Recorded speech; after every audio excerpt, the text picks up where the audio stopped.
Afghanistan is in crisis. While a withdrawal of US and allied forces from Afghanistan was on the cards, the Taliban's sudden and unopposed sweep back into power took many by surprise. On August 31st, this ghostly night vision image of US Army Major General Chris Donahue went viral. He was the last American soldier to board an evacuation flight out of Afghanistan. 122,000 and counting as at the end of August. That's how many people the combined effort has evacuated since August 14th. With an estimated 75,000 full-time fighters, the Taliban are stronger than ever. That's the situation now. But how do we get here? Who are the Taliban? And how big an impact will this have on the global scene and more specifically our region? To understand more about this extremist group, we need to go back to the late 1970s. When Soviet Russia invaded Afghanistan in 1979, insurgent Afghan groups collectively called the Mujahideen fought a 9-year guerrilla war against the occupation. The Mujahideen was backed primarily by the United States and Pakistan, among others. The Soviets pulled its last troops from Afghanistan in 1989, ending years of direct involvement and occupation.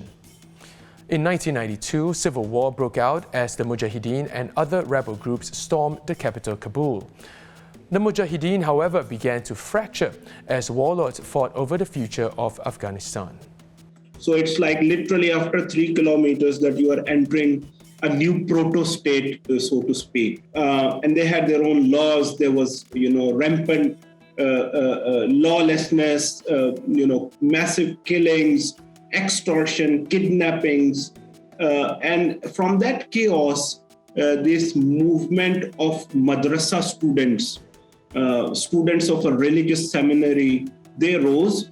Primarily seen as upholding traditional Islamic values, these Taliban, or students in Pashto, an official language of Afghanistan, grew and became an Islamic militia that made promises of peace. By 1996, the Taliban had seized Kabul, and the promise of peace proved false as they began to impose strict interpretation of Islamic law.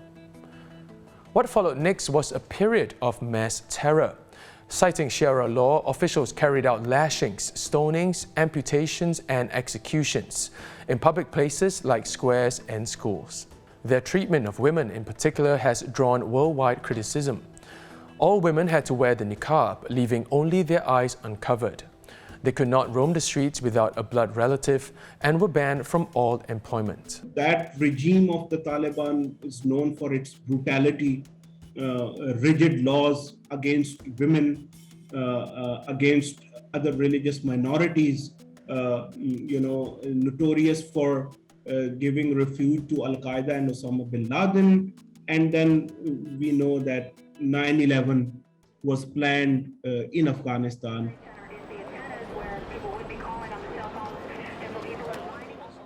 The September 11 attacks on the US shook the world. Officials identified Islamist militant group Al-Qaeda responsible and were on the hunt for its leader, who was under the protection of the Taliban. When they refused to hand over Osama, the US military intervened. This began 20 years of devastating conflict in Afghanistan, the longest war in US history. Estimates say that more than 3,500 coalition and 2,400 American service members have lost their lives. Over 47,000 Afghan civilians, 51,000 Taliban and other opposition fighters have also been killed. Costs-wise, the US is estimated to have spent a vast $978 billion, with studies noting that assessing the actual overall cost is difficult. The UK and Germany, who had the next largest numbers of troops there, are also said to have spent $30 billion and $19 billion respectively. Let's fast forward to today. With the withdrawal of all US and allied troops, the Taliban returned to power and swept across Afghanistan in just over a month. Violence has erupted. The end of August saw 2 suicide bombers and gunmen from ISIS, adversaries of the Taliban, attacking crowds of Afghans at the Kabul airport, resulting in the death of at least 60 civilians and 13 American troops. On August 30th, ISIS claimed responsibility for a rocket attack on the airport. But what about the Taliban? They prepared a parade of plundered US military hardware, rolling past the city in convoys of trucks armed with machine guns. While there have been suggestions of a more progressive approach to the previous Taliban regime, reports say that there is little change in attitude. So is this really a different Taliban? This is a question that is on everyone's mind as well. I think only time can tell if the Taliban have evolved or not. They have become very media savvy, very PR savvy. They are quite smart at, portraying themselves as, politically mature and pragmatic people who are ready to engage with the international community. The Taliban have made many promises rather publicly. They vowed to respect women's rights and expand access to education, moves that observers say are empty words said to only reassure world powers and a fearful population. One hypothesis is that they are doing this so they are making the right political noises. The other theory is that once they consolidate their hands-on power in Afghanistan and avail aid and recognition, they will revert back to their old ways of being a very hardline, religious movement. We can only observe and wait for more certain answers. While the Taliban have promised to not let Afghanistan become a safe haven for terrorists, what about terror groups active outside Afghanistan in Southeast Asia? After all, Indonesian, Malaysian and Filipino terrorists are known to have trained in Afghanistan.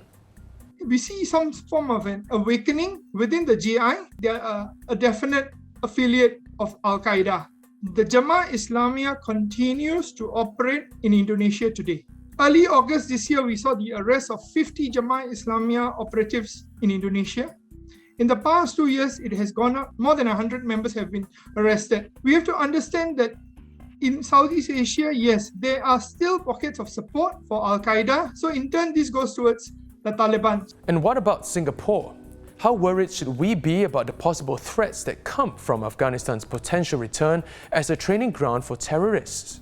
In 2001, a plot by the Jamaah Islamiyah to bomb several Western embassies and target their personnel was foiled here for one, a clear indication that the threat is ever present.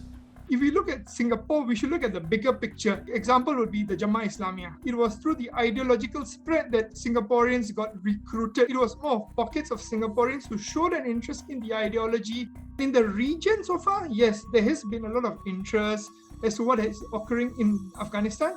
So in Singapore, like I said, no specific threat for now, but it's the wider region which we would need to actually have our eye on. While the Taliban focuses on re-establishing control of Afghanistan and strengthening its influence in Central Asia, the situation is uncertain and we should stay alert to potential threats.